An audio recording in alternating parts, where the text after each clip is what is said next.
Well, welcome everybody to the Spoken Gospel Podcast. Thank you so much for joining us. We are starting our journey through the book of Isaiah, one of the largest, most important, most influential books in the Bible. I'm so excited. Wow. How are you feeling, Seth? I mean, you really said... I've set the stakes high. You put the bar real high. So, you're ready to jump over it. I mean, it is.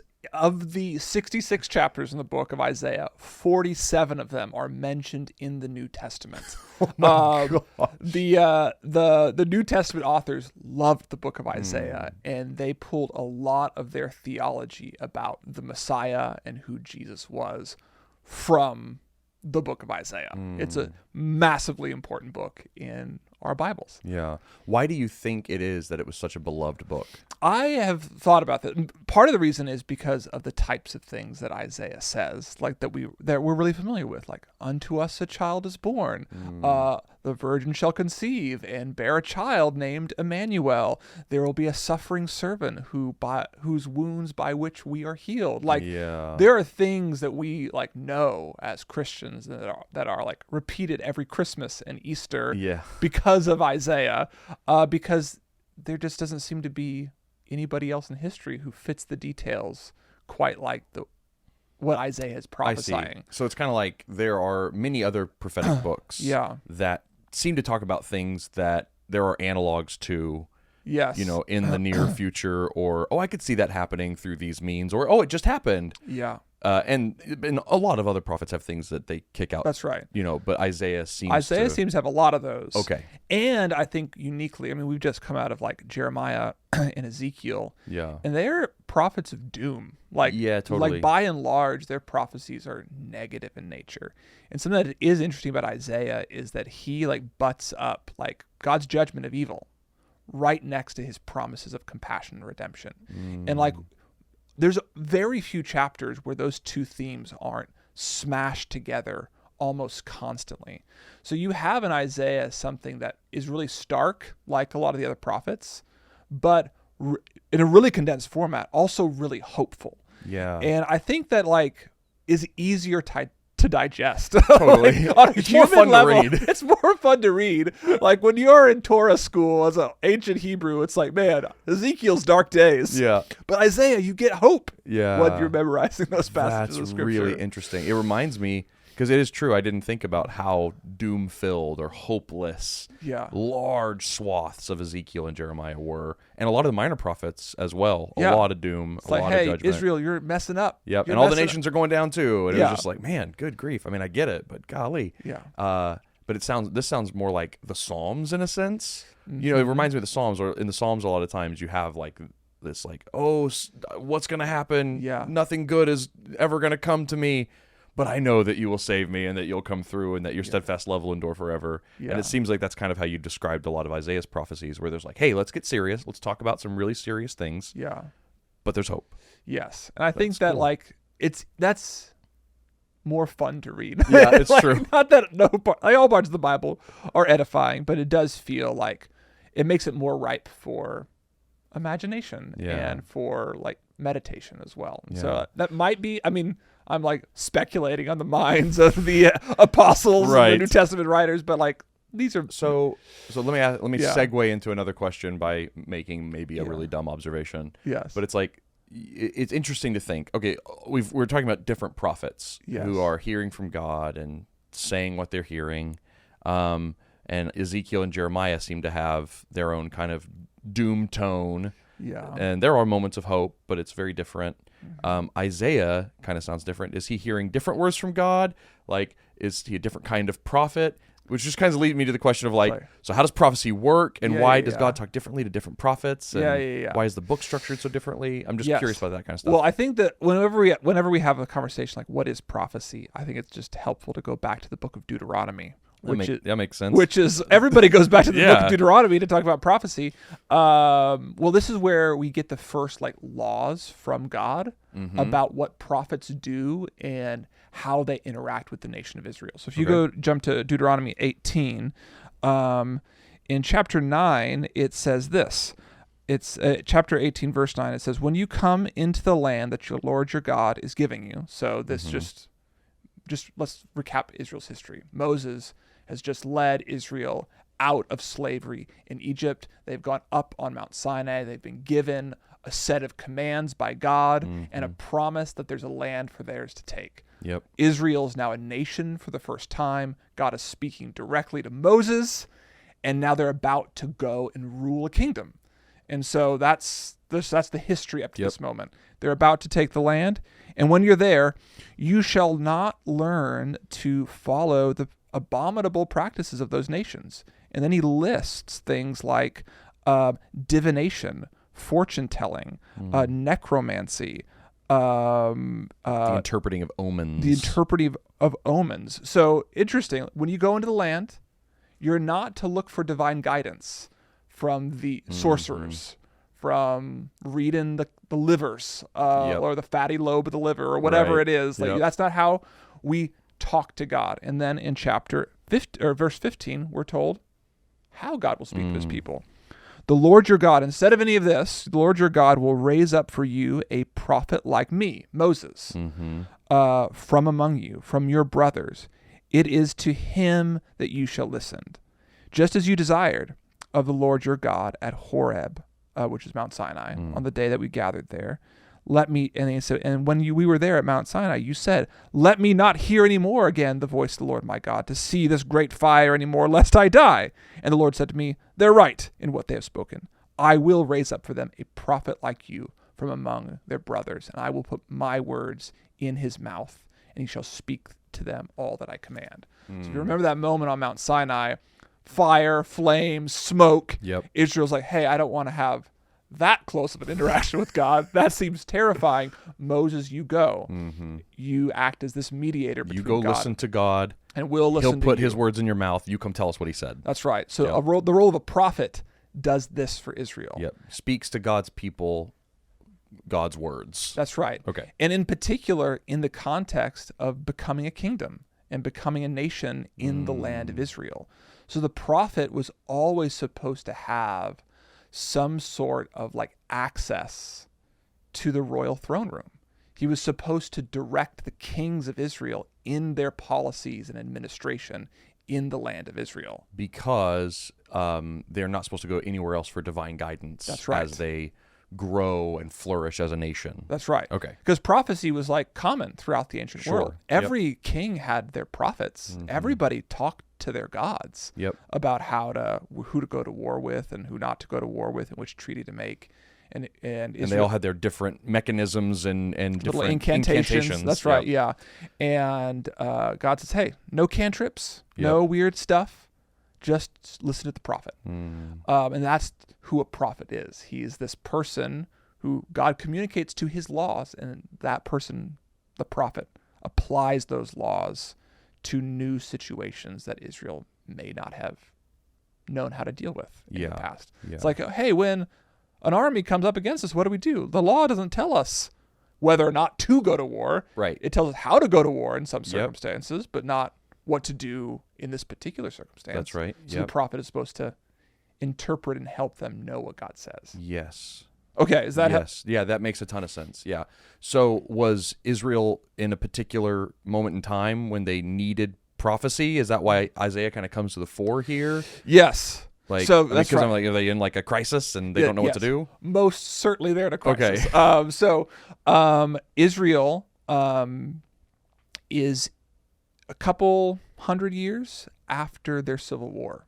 So there's a civil war in Israel where the north and south divide from one another. And since that time, the northern and southern kingdoms have been at war with each other for decades and decades and decades. Lots of blood has been spilled in conflicts between those two nations, and you could read about those in 1 Kings. However, during this time when they're at conflict with one another, there is this looming power in the north called Assyria. And they were just like a loosely connected set of tribes until this man named Tiglath-Pileser. What a name. What a great name. The third. Man. Oh, the third. There were two before him. Oh, God. They're like, we've stumbled upon a good name. We need to hold on to this one. Yeah, let's keep going with Tiglath-Pileser because it's rolls awesome. Off the tongue. It's so good. And he basically starts consolidating power among these territories and as he does so, looks to expand his empire. And just immediately south of the Assyrian territories is Israel and Judah. So as this is happening, Judah and Israel, the two countries, are just noticing the changing world landscape, and they're trying to figure out how to be faithful to God in this changing world landscape. Yep. A superpower is amassing on our borders. What does that mean for our little emerging nation? That's right. Should we ally with them for protection? Should we resist them? Should we grow an army? Should we start to make peace treaties? That's right. Do we run away? And so for a couple generations, Judah in the south kind of just try to remain neutral. Okay. They paid some some tribute money. It's like, hey, let's be friends, and they sent tribute money to them. Okay. But Israel in the north hated Assyria. Okay. And they were a little bit further north, so they had some more border conflicts with them, yeah, right? Makes sense. Yep. And so they start trying to form a coalition to fight the Assyrian dominance within Israel or with other within Israel nations? and with Syria. Oh, okay. Another nation. All right. And then they start pressuring Judah in the south to join us, join their coalition. And Isaiah even talks about this when Judah says, "Hey, we don't want to be a part of it." Israel starts plotting an assassination of the king of Judah to put their own puppet king in there. So that they'll join the coalition. And that fight is Assyria. intrigue. That's right. And so at one point, Israel even invades Judah and kills 120,000 Judean soldiers in this effort to gain Judah's military might along with them. And so it's into this situation that Isaiah is born and prophesies. Okay. So is it fair to say that Isaiah is born into a civil war?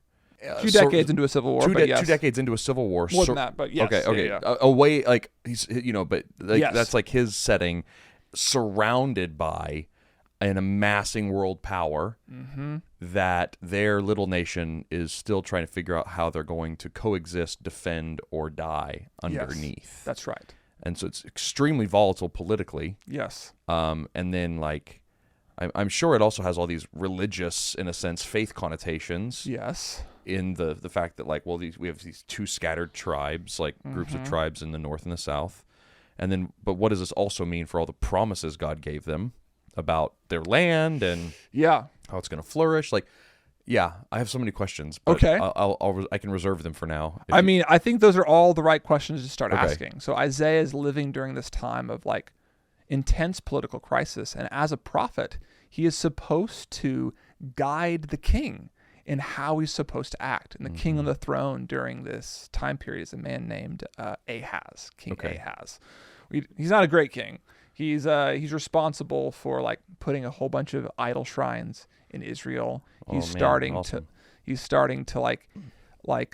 import all of the polytheism and the pagan practices of the nations surrounding them. He's generally described as a pretty wicked and evil king. And Ahaz is doing this at least partly, if not a lot, for these two reasons that we've talked about. One being maybe these idols or these new practices will give me better or different guidance on how to handle the Assyrian crisis. Yes. But then two, to kind of sync up his practices with the Assyrians so that he can curry favor with them. Oh, he's not trying to curry favor with them. He's trying, not yet, but maybe with the Syrians or something. Yeah.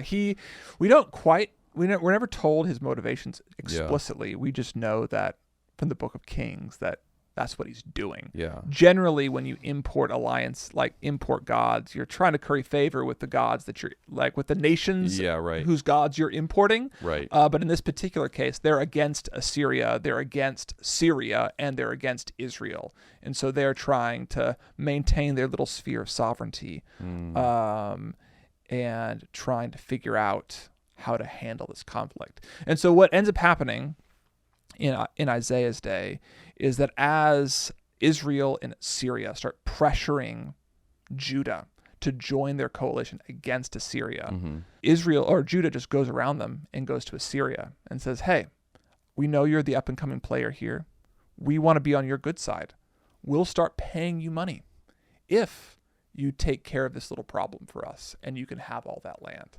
This little problem being northern Israel? This little problem being northern Israel. What king did that?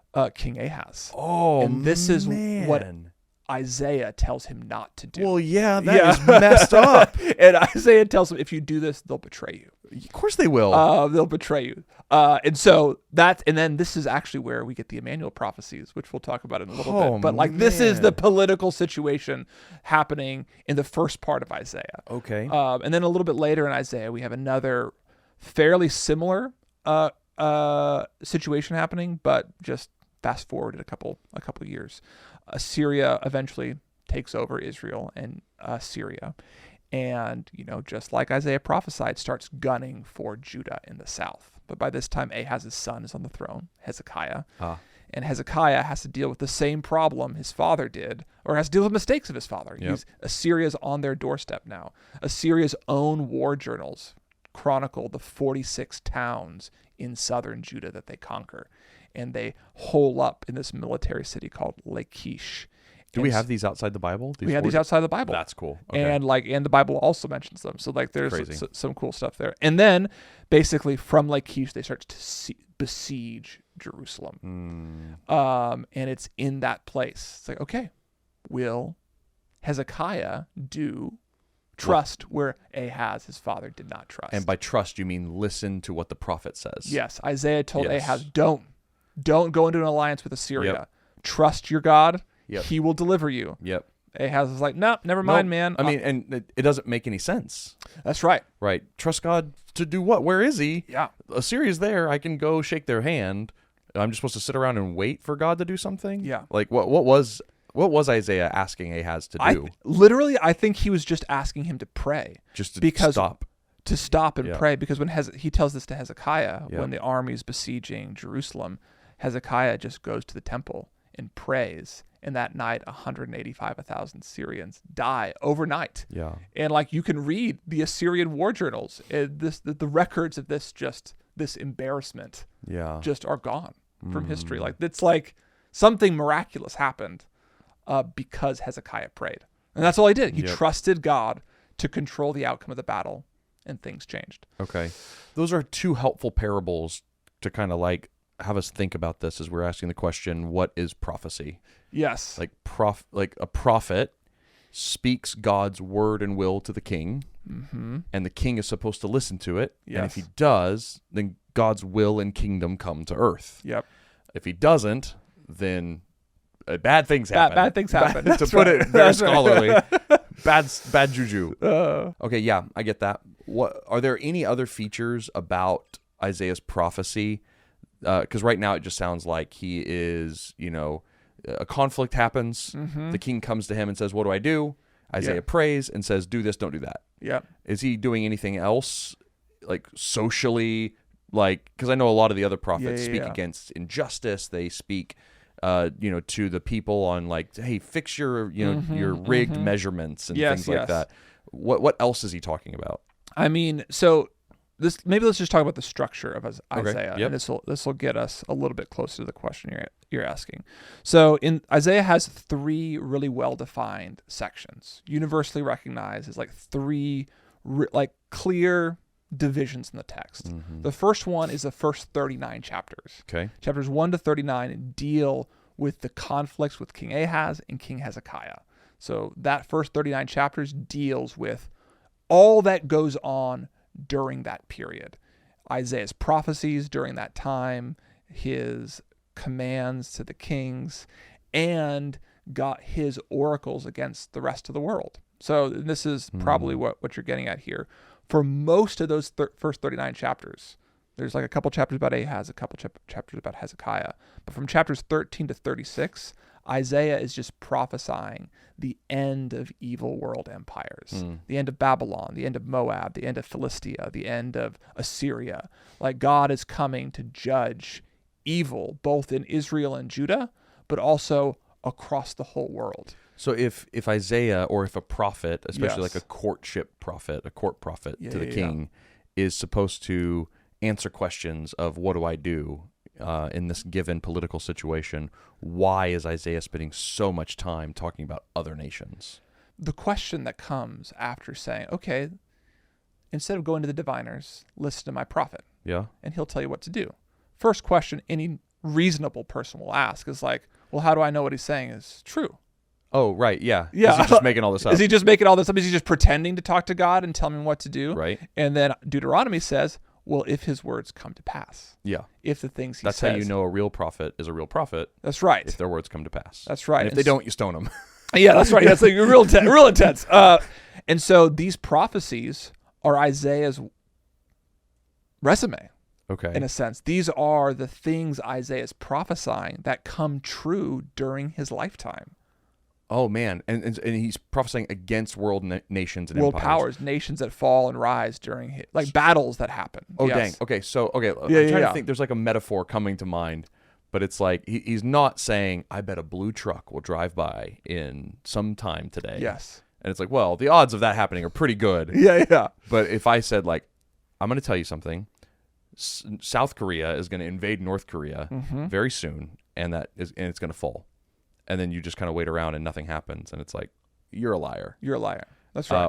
And then I'm like, oh, you know what? Greece is going to merge with Italy for some reason. Yes. What? Why? That would never happen. And then it does. And It's then like, it does. what's going on with this guy? That's so right. it's like, I think a lot of like modern day in timesy prophets, Yes, you yes. know, they kind of either speak very vaguely, and it's Uh-huh. like, well, a battle will happen, or earthquakes will happen. And it's like, well, yeah, of course. Yep. And then it's like, oh, they're real. Or on the other side, they get really specific and miss it. It doesn't happen. And people still trust them, Right. which is weird. But Isaiah's kind of doing both. He's putting the stakes as high as possible, talking about things you could never just know or predict or guess at. And it sounds like there's quite a volume of them. Yep. So he didn't get lucky one time. He got lucky. Or he was just right He was just multiple right times. multiple times. And at the highest level of possibility, to prove, I think I'm hearing you say, Yeah. that he's a real prophet of God, Yes. and he can hear about what God is going to do on world kingdom scales throughout history. That's right. Like, is that... That's right. Okay. That's exactly right. So in the book, the way that it works is Ahaz is supposed to trust this God who controls world events. Right.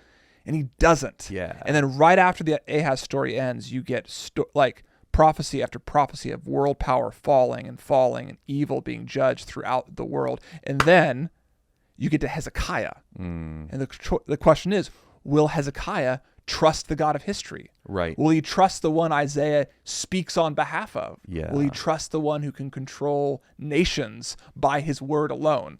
And Yep. Hezekiah, that's the call here in the book of Hezekiah, in its first 39 chapters. I see. Will you trust this God of history?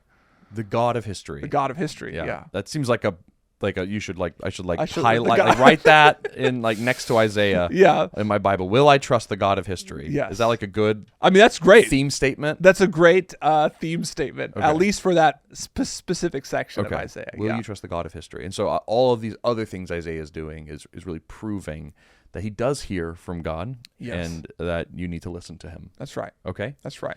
So that's the first 39 chapters. Oh, right. Okay. That's the first 39 Yep. chapters. So second section. And the second section begins to talk about a different political situation. So that 39th chapter ends with this looming threat of Babylon on the horizon. And so we'll get there. Okay, We'll okay, get there. So okay, yep. Hezekiah God defeats the Assyrians for Hezekiah, but God warns there's this other power behind the scenes, the power of Babylon. Yeah. Will come and destroy Israel. So that's just mentioned in passing, and then we jump. Okay. And chapter 40 and onwards assumes that the Babylonian invasion has already occurred, Okay. that Israel is destitute, and that they are outside of their homeland waiting to go back home. Yeah. And what's the time frame between the ravishing of the Assyrian army under Hezekiah, Yeah. the 180 Yeah, whatever yeah, yeah. thousand, and the invasion of Babylon? Historically, it's about 100 years. Oh gosh. It's about 100 years. So Isaiah's dead Isaiah's dead. Isaiah's dead when this stuff is coming true. when this stuff is coming So true. he's writing about things that have happened in the future. That's right. So this is why Yes. a lot of scholars, or some scholars, think that there's different authors, That's exactly because right. a lot of scholars aren't even Christians, and so Right. they don't think that a God of history exists that can tell That's a right. prophet what's going to happen in That's such right. detail. Yeah, one way to think about the way that Isaiah is organized is historically.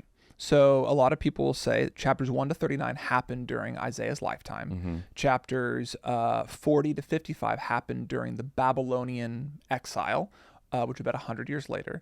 And then chapters 56 to the end deal with the return from exile, so another 50 years later. Oh, gosh. And so some people will say, hey, there's some textual evidence to suggest that more than one author might have written. Like Isaiah's name is never mentioned in the back half of the book, being a significant one. And there aren't really as many historical markers in the back half of the book. Like they seem to be a little bit more vague than they are in the very beginning. Hey, Assyria's going to come and backstab you, and we're going to have a problem within 65 years. Yeah. There's nothing that specific generally in the back half of the book. Yeah, one way to understand the way that Isaiah is structured is chronologically. The first 39 chapters covered like the events during Isaiah's lifetime. The next section of chapters, 40 to 55, cover the time of the Babylonian exile, and 55 to 65 or 66 concern the time return from exile. Okay. And so that's a decent way to understand, and it kind of fits some of the language used during those periods of time. And that spans those events. Yes. Assyria's invasion, Babylonian invasion, return from exile covers what, 150 years. Okay, 150 years. years. It would be like Isaiah prophesying to Ulysses S. Grant. He's the president who led America out of the Civil War. Okay. Prophesying to him about 9/11 and the Taliban. Okay, that's the span of history that we're dealing with here. Okay, yeah. However, I think there's also problems with understanding it primarily in a chronological fashion. Oh, okay. Because it's not quite clear that Isaiah intends to communicate to audiences 150 years into his future.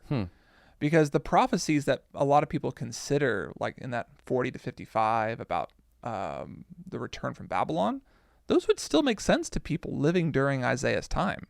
And the prophecies at the very end that presumably are about the end of exile actually have a lot of details in them that don't make sense about the post-exilic period.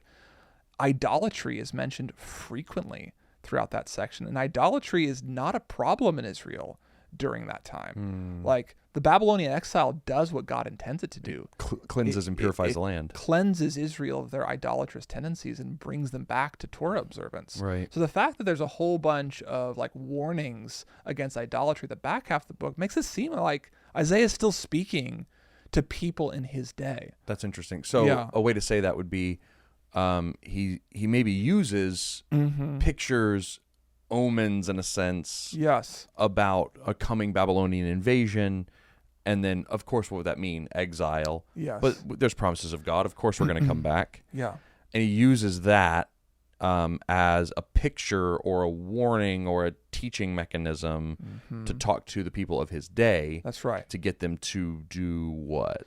Well, so primarily what Isaiah is doing in those first 39 chapters is he's calling Israel to trust their God, not trust the political machinations of the day, not trust the idols of other nations, but to trust their God alone.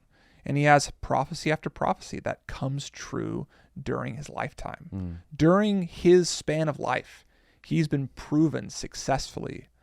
He's like a successful prophet. He's proven that he's God's spokesman, that he has the ability to see things before they happen by God's grace and warn people of what's to come. And so I think what's more likely happening is that Isaiah is also writing these prophecies about events far in the future so that future generations will benefit and realize that the God of history in the past, of their past, is the same God of history for them. So when Israel does finally go into exile and they pick up the book of Isaiah, they see all through Ahaz's lifetime, all through the conflicts during that period throughout the rest of the world, through Hezekiah's lifetime, Isaiah was right. God was the God of history. And now they're in Babylon. Is God still the God of history? Have they so forfeited themselves that God is done with them? But when Isaiah says no, there's comfort for you. That's the first words of chapter 40. Comfort my people, Israel. You will return from your Babylonian exile. There's a degree of certainty that people centuries later can have that God will do what he's always intended to do. I don't want to pit Yes. Ezekiel and Isaiah against each other. Yes. But psychologically, for a reader, Yes. Ezekiel's writing while the temple's being destroyed. He's prophesying while the temple's That's being right. destroyed. That's right. And he's talking about doom, and the temple's destroyed, and he's like, hope Yes. afterwards. And that'll have a huge measure of hope-bringing abilities, to the people of Israel. Yes. But imagine if you had this other prophetic book that was written, 100 years earlier that said, hey, this is going to happen, but comfort my people. Yes. And it was written by a prophet that had been proven again and again and again to know what God was going to do on a global scale. Imagine the comfort That's right. that having a promise that would come true 100 years beforehand in your hands. That's right. That's even better. That's right. In a sense, than a prophet in your day saying, That's hey, right. I know this was bad, but God's going to come through. That's right. We're like, well, I'm glad you said that. Thank you. Yeah. But we also have a 100-year-old promise from a very reliable prophet. Yeah. So that's like the so I think there's a sense in which Isaiah is writing for future generations. makes sense. And he's like got a track record that he can preach comfort to right. them. But it's also written for people as Isaiah's contemporaries. As events are unfolding, he's being proven to be God's prophet, that God is worthy of trusting over the political machinations and idols of their day. And this is going to continue to prove true hundreds of years in the future, Israel. Yeah. God will always preserve his people. He will always restore us back to who we were meant to be. So when we get to that very end of the book, where people assume it's talking about the end of exile or the return from exile, it's like, and he goes back to idolatry. No, he's making his final point. Hey, we are called to be something. We are called to be God's people, Israel. God is in control of our history. There's no massive deportation that can thwart God's plans for us. So let us act as we are meant to be. Let's be the people God has intended us to be from the beginning. Yeah. Like, does that make sense? Oh, it makes a ton of sense, because what he kind of does is he shows Israel the worst thing that could happen. Yes. A power bigger and badder than Assyria. You're afraid of Assyria? Imagine a bigger, badder power that could come in Babylon. And imagine they wipe us all out, destroy the temple, and exile us. God still hasn't given up on us. So here in the middle of this situation where you're afraid of the worst thing happening, be faithful. Yes. Because God can save you. God can be faithful to bring you home and protect you. It's really fascinating. What that also makes me think about is how, if Isaiah was really powerful to the post-exilic people or the people in exile, because it was written 100 years earlier by a faithful prophet, it's like, what kind of compounding effect does that have for the people who, like Matthew, Mark, Luke, and John, who wrote the Gospels? Yeah. Right? As they were That's like, right. oh, we're seeing these prophecies come true hundreds of years later from this same reliable prophet. That's right. Who said all these true things about our nation. And now look, here is this promised one, this Emmanuel, and we'll talk about that later. But just think about the nature of prophecy as a proof and a comfort. Is like, he's proven to be a faithful prophet so we can listen to him. And he promised all this stuff about a Messiah. Yes. And then whenever he's here, it's like, oh, look, we can trust this, and it's real, it's true, and it's a comfort. Yeah. And it's all found in Jesus. Yes. So like, that's just really interesting too. Yeah. Yeah, it makes sense that the biblical authors picked up on Isaiah's prophecies of hope, because he seems to write across generations. He seems to stretch his own prophecies, throw them into the future, and say, expect this type of faithfulness from God in the future, where he will come and deliver his people from their sin and their evil at the hands of an Emmanuel. Yeah. Yeah. Okay. So we've talked a bit about the historical situation, the nature of prophecy, the structure of the book. Is there anything else we need to lay out as we kind of try to round out an introduction to Isaiah? I think those are the big buckets to get our heads in. What we'll talk about through the next several podcasts is this idea of being God's servant. One of the most famous parts of the book of Isaiah are these 4 songs in chapters 40 and onwards that are called the servant songs, where this person, a servant, suffers and dies for his own people. Yeah, so let me read one of them. It says this in Isaiah 52:13, behold, my servant shall act wisely. He shall be high and lifted up and shall be exalted. But, chapter 53, verse 3, he was despised and rejected by men, a man of sorrows, acquainted with grief. Surely he has borne our grief and carried our sorrows, yet we esteemed him stricken, smitten by God, and afflicted. These are famous passages in the book of Isaiah, and they lie at the center of Isaiah's understanding of the redemption and rescue that God will provide for his people Israel. And that idea of a servant coming who will suffer, it begins all the way in chapter 1 of the book of Isaiah. Oh. And so what I want to do in the next episodes is trace that theme through the book of Isaiah of this servant who suffers in expectation of a servant who will save Israel from themselves and their evil. Oh, I'm very excited. Okay, I just want to start right now. But, yes. Okay. All right. But come back for the next episode as we trace the theme of the suffering servant throughout the book of Isaiah. It's going to be an amazing journey. I can't wait for it. So thank you, Seth. Thank you all for joining us as we began this look at the book of Isaiah, and we will see you next time.